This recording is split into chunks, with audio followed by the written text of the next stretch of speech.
কখনো ভেবে দেখেছো কাকে ঠকাচ্ছ তুমি? নিজেকে, নাকি যে তোমাকে নিজের থেকেও বেশি ভালোবাসে তাকে? তাকে অবহেলা করে তুমি নিজেই নিজের কাছে হেরে যাচ্ছ। কেন জানো? কারণ তার মতো ভালো তোমাকে কেউ আসতে পারবে না। সবশেষে যা বুঝলাম, সবার কাছে ভালো হতে গেলেও মরে যাওয়াটা খুব প্রয়োজন। একাই তো ছিলাম, আবার না হয় একা হয়ে গেলাম, তাতে কি বা আসে যায়? কিছু কিছু কষ্ট এমন হয় যেগুলো কাউকে বলার নয়, শুধু নীরবে সহ্য করে যেতে হয়। মনের মতো পাওয়াটা ভাগ্যের ব্যাপার, আর মনের মতো বানিয়ে নেওয়াটা ভালোবাসা। যে মানুষটা তোমার রাগ অভিমান আলাদা করে বুঝবে, সে মানুষটাই দিনের শেষে তোমাকে একবার হলেও খুঁজবে। আসলে জীবনে পারফেক্ট মানুষ থাকার চেয়ে মানসিক শান্তি দেবে এমন মানুষ থাকা খুব প্রয়োজন।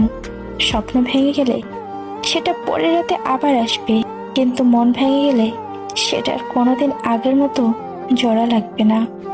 বুঝলে প্রিয়, একদিন কাঁদতে কাঁদতে তুমিও বলবে, ওর মতো কাউকে পাওয়া সত্যি খুব কঠিন। কেউ কারো নয়, কেউ কারো ছিল না। সবাই প্রয়োজনে আসে, আবার প্রয়োজন ফুরিয়ে গেলে চলেও যায়। আসলে ভুলটা তোমার না, ভুলটা আমার। পাবো না জেনেও তোমাকে পাগলের মতো ভালোবেসে যাচ্ছি। জীবনে কাউকে পাওয়ার জন্য কাঁদবেন না, কারণ যার জন্য আপনি কাঁদবেন সে কখনো আপনার হবে না। আর যে আপনার জন্য জীবনে কাউকে পাওয়ার জন্য কাঁদবেন না, কারণ যার জন্য আপনি কাঁদবেন সে কখনো আপনার হবে না। আর যে আপনার হবে সে কখনোই আপনাকে কাঁদতে দেবে না। কারোর খুব কাছের মানুষ হতে চেয়েছিলাম, কিন্তু আফসোস আজ সবচেয়ে দূরের মানুষ হয়ে গেলাম। নিজে ভালো তো জগৎ ভালো, এটা সম্পূর্ণ মিথ্যা কথা।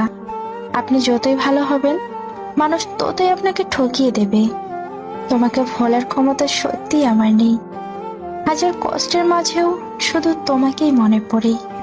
জীবনের কঠিন সময়ে যখন নিজেকে একাই চলতে হয়, তাহলে ভালো সময়ে তাদের দরকার কি? কিছু কিছু পরিস্থিতি এমনও ছিল, চোখের কোণে জল জমেছিল, কিন্তু নিচে ঝরতে পারিনি। যদি তোমাকে ভালোবেসে ঠকতাম, তাহলে মনকে বুঝাতে পারতাম, হয়তো আমার ভালোবাসায় কোনো কমতি ছিল, কিন্তু আমি তো তোমাকে বিশ্বাস করে ঠকেছি। এর হিসাব তোমাকে এক আল্লাহর কাছে দিতেই হবে। রাজপ্রাসাদের দরকার নেই, কারণ ভালোবাসাটা সত্যি হলে ঘুরে ঘুরেও সুখে থাকা যায়। গান তো আগে এমনি শুনতাম, আর এখন ফিল করি, কারণ কিছু কিছু গান জীবনের বাস্তবতা। জানি তুমি ব্যস্ত, তবুও এই বোকা মনটা বারবার ফোন চেক করে, শুধু এই ভেবে যদি তুমি মেসেজ করো। ছোটবেলায় যে অন্ধকারকে ভয় পেতাম, আজ সেই অন্ধকারেই শান্তি লাগে। কষ্ট তো তারাই পায় যারা কাউকে পাগলের মতো ভালোবাসে, কারণ পাগলকে সবাই দয়া দেখাতে পারে, কেউ ভালোবাসতে পারে না। যে ইচ্ছেগুলো কখনো পূরণ হবার নয়, এই অবুঝ মনটা সবসময় সেটা নিয়েই পড়ে থাকে। সুখ যদি কপালে না থাকে, তাহলে জোর করে সুখ আনা অসম্ভব।